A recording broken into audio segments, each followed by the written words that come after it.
I want to start today by putting you in a very specific place. A place I was in about, I don't know, 3 hours ago. Okay. You're in bed, the alarm went off. But let's be honest, you're not up. You're in the scroll hole. You're just thumbing through the feed, eyes half open, that blue light just blasting your retinas. Yeah. And then suddenly you stop. The thumb stops. Right. The scroll just freezes. You see a video, maybe it's a Navy SEAL talking about how discipline is freedom. Sure. Or maybe it's just, text over a rainy forest that says your future needs you to show up. And you get this feeling. It is a literal, physical thump in the chest. Oh, yeah. You think, yes, this is it. I am going to change my life. Today is the day. You save the post. You might even share it to your story with like 100 emoji. You feel amazing. It's a very distinct, visceral high. Yeah. It really feels like liftoff. Exactly. It feels like liftoff. But here is the reality check, and it's the reason we're doing this deep dive today. Yeah. You put the phone on the nightstand and you roll over. Or you get up, shuffle to the kitchen, and you do the exact same routine you did yesterday. The feeling was massive. It was momentous. But the movement was zero. Why does that happen? That gap, that precise, frustrating canyon between the surge of feeling and the absolute lack of movement, that's what we're exploring today. We're looking at a stack of notes and research that tackles this phenomenon head on. The source material actually calls this virtual motivation, or in the original text, anlaka. Right. And right off the bat, I want to clarify something because the translation is tricky. When we say virtual, I usually think of fake. Like virtual reality. Yeah. But the source is very specific that this isn't exactly fake, is it? No, and that's a really crucial distinction. If we call it fake motivation, we just dismiss it. But the physiological response is real. Oh, yeah. Your heart rate might go up, you feel that dopamine hit, you feel the inspiration, flooding your veins. But the source defines it as virtual because it lacks the traction of action. It's a traction of action. Yeah, think of it like a car. Okay, I'm visualizing a car. You're in the driver's seat. You stomp on the gas pedal, the engine roars, the tachometer redlines, the car shakes, there's heat and noise and vibration. You feel powerful. But the transmission is in neutral. So I'm making a lot of noise, burning a lot of fuel, but I haven't moved an inch. Exactly. You are standing still while feeling like you're speeding down the highway. And that is dangerous because you feel like you've gone somewhere. That is a terrifying image, revving in neutral until you run out of gas. And to help us unpack why we do this, our source material brings in some heavy hitters. We're looking at this through the lens of Stoic philosophy. Epictetus, Seneca. Right, but we're also layering in modern neuroscience. It's a powerful combination. Because if Epictetus were standing next to you while you were staring at that motivational quote on your phone, he wouldn't ask you, do you feel motivated? He just wouldn't care about the feeling. So what would he ask? He would ask, can you distinguish between what is in your control and what is not? And Seneca. Seneca provides the warning that kind of frames this whole discussion. He would say something like, nothing is more dangerous than believing you are moving forward when you are just being stimulated. Stimulated, not moving. That's the trap. So our mission today is to dissect this. We aren't here to bash motivational quotes. I mean, I love a good quote. I have them taped to my monitor. Sure, me too. But we need to understand why we get addicted to the feeling of starting without ever finishing. And it really begins with understanding the biology. Because it's so easy to beat yourself up and say, I'm just lazy, but the source material makes it clear this is a biological glitch. Okay, so if I'm not actually moving, why do I feel like I just ran a marathon? Why does my brain lie to me like that? Because your brain is a brilliant survival machine, but it's easily tricked by symbols. It rewards the feeling of starting. The feeling. Yes. When you make a correct decision, like deciding to buy a book, or saving a video, or writing gym on your to-do list, your brain releases dopamine. Wait, so the brain treats the decision to do something almost the same way it treats actually doing it. Precisely. It really struggles to distinguish between the decision and the execution. The source calls this the symbolic substitute. The feeling of, I will do this, is pure potential. It's clean, it's heroic. Right, in my head, I will go to the gym, features a montage of me looking great. Exactly. But I am doing this. I am at the gym. That involves sweat. That involves looking for parking. That involves, pain. So the brain prefers the decision. It gets the reward without the cost. The insight here is that the feeling of I will is often much more pleasurable than I am. That explains so much. I Yeah. get the dopamine hit from buying the running shoes, so by the time they arrive, I don't really feel the need to run. I've already been rewarded. You've already consumed the psychological payoff, so why pay the physical price? Speaking of price, the source talks about fear and avoidance. This idea that virtual motivation is safe. It is perfectly safe. Real action has a price tag. And the source, it lists the price explicitly. Fatigue, slowness, mistakes, shame. Oof. Shame is a big one. You can't fail at watching a motivational video. Exactly. If you actually go for the run, you might cramp up, you might be slow, you might look foolish. If you just watch the motivational video about running, you get the sensation of progress, the virtual movement, without any of the risk. It's a way to feel like you're advancing without, exposing yourself to the possibility of failure. There's another concept in here that really resonated with me, but it's a bit darker.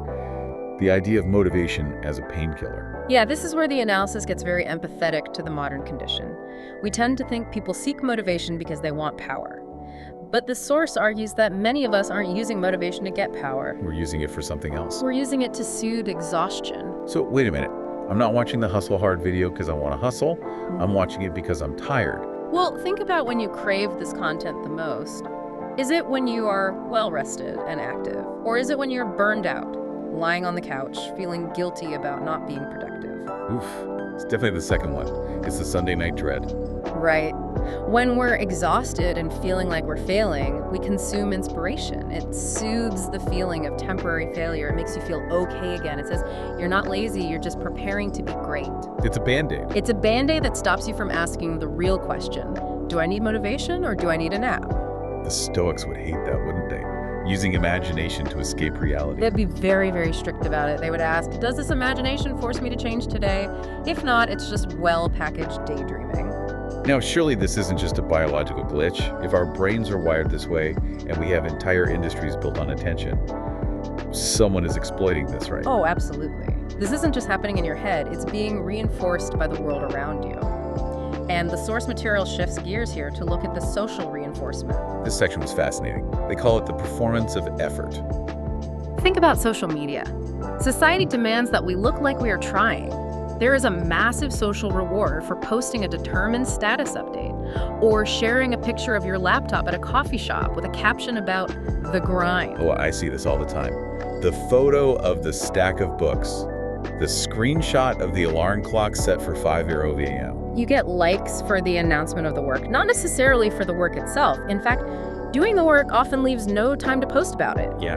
The Stoics distinguish between performing effort and actual transformation. But our current world, it rewards the performance. It's the marketization of hope. Which is a polite way of saying motivation is a product. It is a massive industry. Books, courses, seminars, and virtual motivation is a bestseller because it's easily consumed. It doesn't require immediate change. You just buy the book, you feel the hope, and the transaction is complete. Exactly.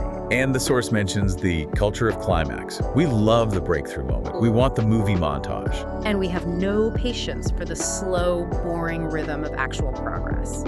Virtual motivation provides constant climaxes. It's high energy. Real progress is often quiet, repetitive, and frankly, unexciting. But there was one point in this section that really stuck with me, the systemic alibi. This felt a bit more conspiratorial, but in a logical way. It's deep. The source describes virtual motivation as a lubricant for a high-speed society. Think about it. We live in a system that demands speed, efficiency, and surface-level optimism. Right.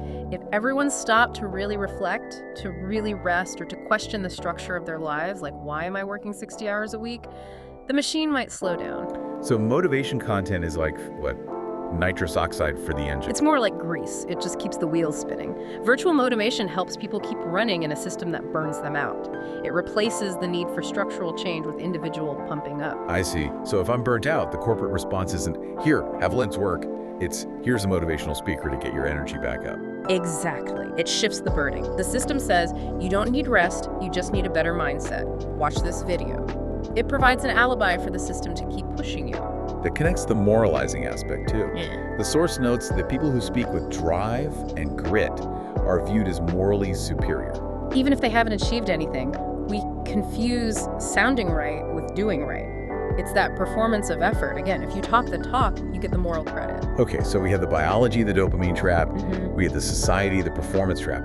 But I want to talk about the cost. Because you might say, so what? So I watch a video and don't run. What's the harm?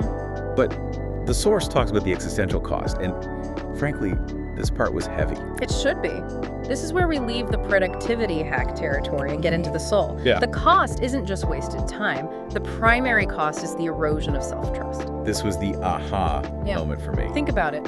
Every single time you feel that surge of motivation that I'm gonna do it and then you don't act, you aren't just staying neutral. You are actively breaking a promise to yourself. You're teaching yourself that you're a liar. Essentially, yes. You are teaching your brain that your word doesn't matter, that your intentions are disconnected from your reality.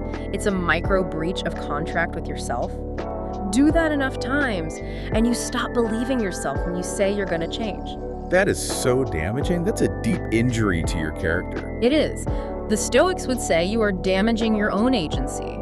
And then there is legitimized procrastination. Is that like, I'm not procrastinating, I'm getting my mindset right? Exactly that. We use motivation as preparation. We feel like we are building the foundation, watching just one more tutorial, getting just one more burst of inspiration. Right. But the Stoics would call this avoidance with a pretty name. You are delaying the pain of action by indulging in the pleasure of preparation. And the result is an inflated but empty ego. We build this image of ourselves as strivers, as people who are on the path, but it's fragile because there's no behavior backing it up. And the long-term effect, addiction to stimulus. This is the loss of freedom the source talks about. If you become unable to act without the hype, you are a slave to the hype. That's a scary thought, losing the ability to command yourself unless the music is right.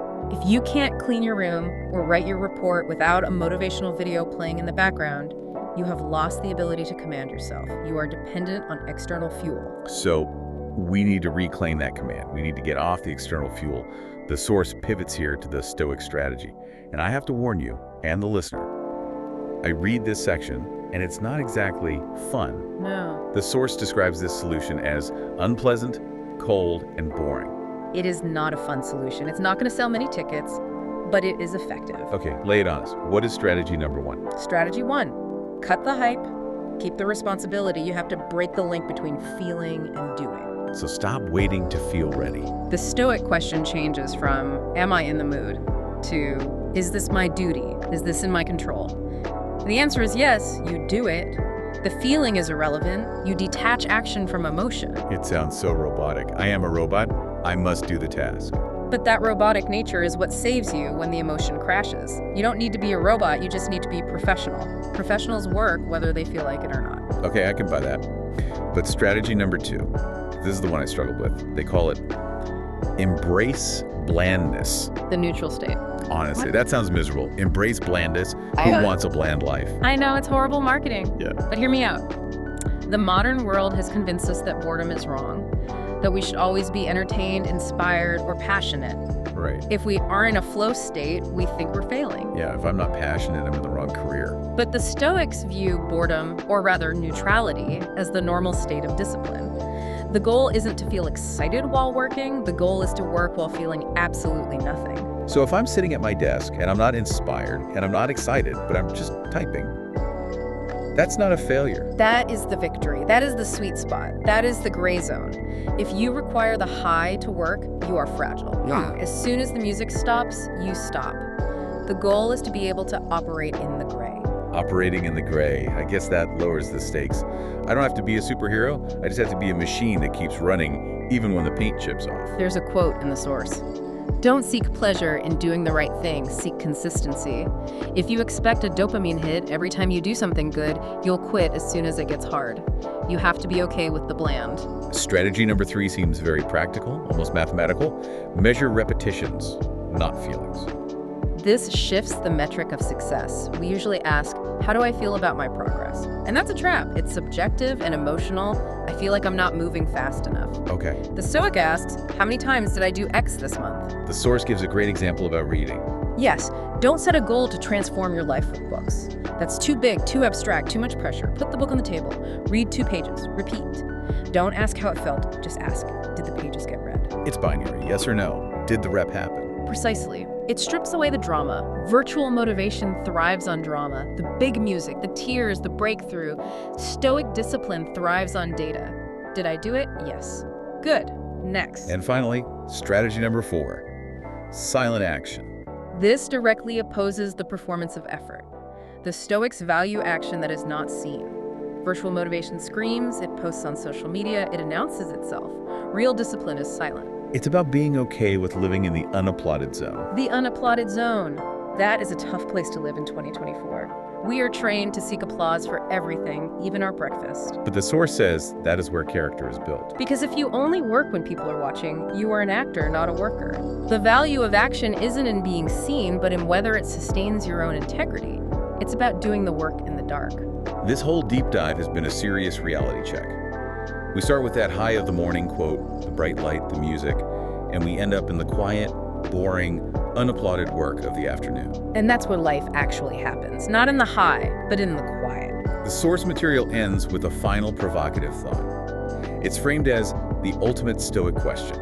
And I think this is where we need to leave the listener today. It challenges us with this. If no one pushes me, if no quote appears, will I still do this? That hits hard. It really redefines what a meaningful life is. It's not one where you are always motivated. No. A meaningful life is one that continues when motivation dies. It's the ability to keep moving when the fuel of emotion runs out. So the takeaway is about freedom. Yes. Freedom is no longer being a slave to borrowed emotions. You aren't dependent on the video, the speaker, or the like button. It's the ability to make a choice and stick to it, even in the quiet, boring dark.